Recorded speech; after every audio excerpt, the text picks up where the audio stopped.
ever since I saw the trailer for the Ballad of Wallis Island, I knew I wanted to go see it. There was just this charm that resonated from the trailer that I just knew I would have a good time with, and I did.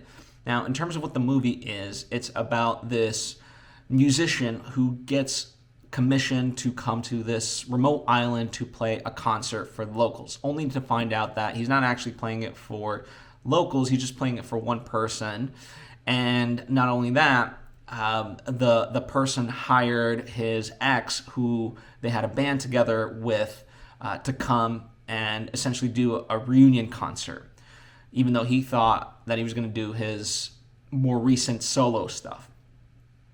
And in that respect, you can kind of see that there's going to be tension and whatnot, and it leans into the comedy of it all, right? So it's a very comedic movie, but it's also a very charming movie. It's not this melodramatic, sappy sort of, not to knock Hollywood, but like Hollywood machine type of movie. It really has an indie film charm that I love, right? So it's distributed by Focus Features, and if you know that studio, overall for me, I love their output of movies, and so I truly appreciate what they do and the movies that they put out. And this one is in that way. If you're familiar with like movies like Finding You or stuff like that, just it's got a more subdued nature to it, and it's got the elements of like true life sort of pieces of drama and how you handle things. And not everything necessarily gets resolved outright, but it takes you on this journey and it transforms you.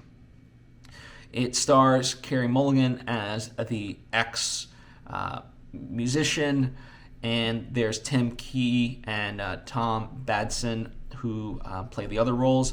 Now, this movie itself was based off of a short film that they actually made in 2007, and yeah, it's crazy that like they've had the conceptions of what this movie could be for so long. So the trio of director and the two actor writers, they've been working on this for such a long time, and so I'm glad to see that they were able to make this movie and make it something really special. I have not seen the short film, so I can't comment on that. I can only comment on the movie. But it goes in places that you don't expect, which is a lot of fun. And I can't say enough good things about this. Like, if you love these more quiet movies, I'm trying to think of, like, I wouldn't say it's like the Banshees of Inisherin. I think that movie is different tonally, but it does share similarities in that, that movie is set in the past. This movie, while set in modern day, really kind of feels, like you're stepping back in time to some degree because of the remoteness of the island. And because of that, as I said, it's much more focused on the human elements of it all and really lets that shine. I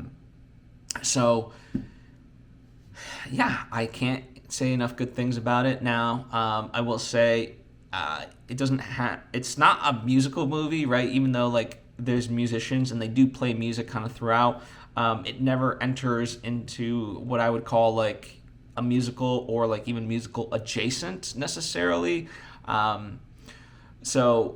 But it does have good music, right? So just know that kind of going in. But anyway, if anything that I've talked about is appealing to you, please check it out. Let me know what you think of this movie. I think it's a gem of a movie and would recommend it to anyone who is curious.